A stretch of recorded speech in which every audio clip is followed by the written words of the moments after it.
Now, for the guy that made us be amazed by something that regular people never thought could be amazing, El Drico himself, Tiger Woods. Yeah, Tiger. Do you remember where you were for the '97 Masters? Because I do. Glued to the TV is where I was, because if you grew up, I don't know, your dad was probably not a regular Masters watcher, I'm guessing. No, Sir. Mac wasn't watching the Masters. No, sir. The socialist was not so big in the Augusta National. No, sir. You're trying to give the liberation theory guy, you telling him what's the name of the tournament. You go, it's called the Masters. It's out. It's done. Yeah, I can't sell Mac on that. No chance. But also, the Masters, generally speaking, all of that you can really get into if you play golf, and that's what made the Tiger Woods thing so wild. Was I never played golf or been anywhere near it while understanding, there's a thing happening here. Yeah. It is astonishing to consider, because I grew up watching the Masters with my dad, because that's the person who, like, hey, we're going to watch the Masters. Okay, we're going to watch the Masters. And I'd watch guys tear up that course before, but more often than not, you watch people be torn up by it for various reasons, whether it's the way the course is built, whether the pressure on the final round gets to you. And I've never seen anybody treat that like a putt-putt course.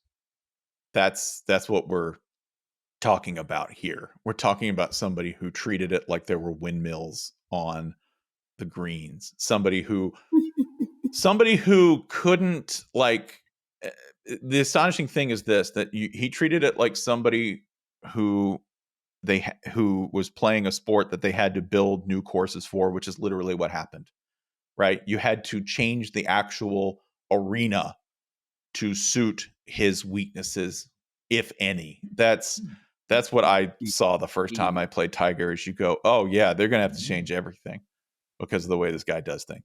He took a queen and treated her like a floozy. Like, that's not how you're supposed to treat a woman of that stature. That's not what you're supposed to do. And he's like, shit, they all the same to me. They all the same. The same when you're pimping. Maybe an especially interesting observation given what happened to Tiger Woods later in his career. That is fair. That is fair. But hold on. But think about this. And you made the point. And I think we can forget now, it's been so long, that there are people who don't understand the concept of tiger proofing the course at the Masters. Now, is there a tinge of, shutting down the black man? Hell yeah.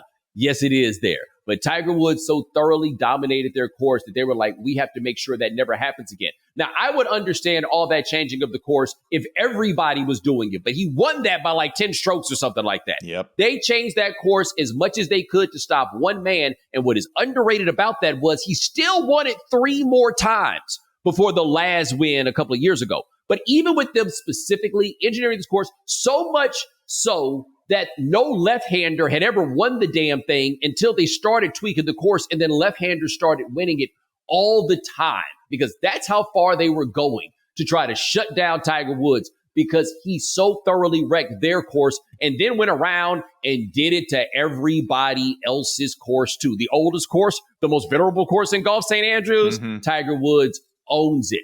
I don't remember, was it Pebble Beach in 2000? Where he was like 15 under and nobody else was under par. Yeah.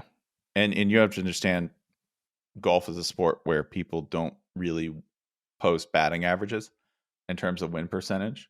Like, if you are Ben Hogan is still regarded as one of the best ever. And he's legendary, and he was considered to be terrifying in terms of his dominance. And he'd win 21% of his tournaments entered.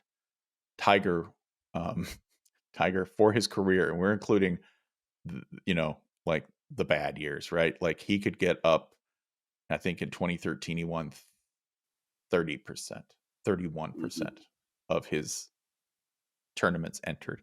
Some people don't touch a major, and they're considered great golfers. Some guys earn $1 million and they don't place higher than 5th or 10th. Like, it's possible to do that in golf. He would just outright dominate. No one does that. No one. It's taken this long. Like, we do a lot of judging by peers, right? Like, we talk about LeBron and you go, okay, I'm going to reach back 20 years. right? We feel like we get one of these guys or one of these people in every sport once every 10 or 20 years. And then you finally have somebody to compare them to, right? It's finally like, I finally have another mountain I could like measure this one off of.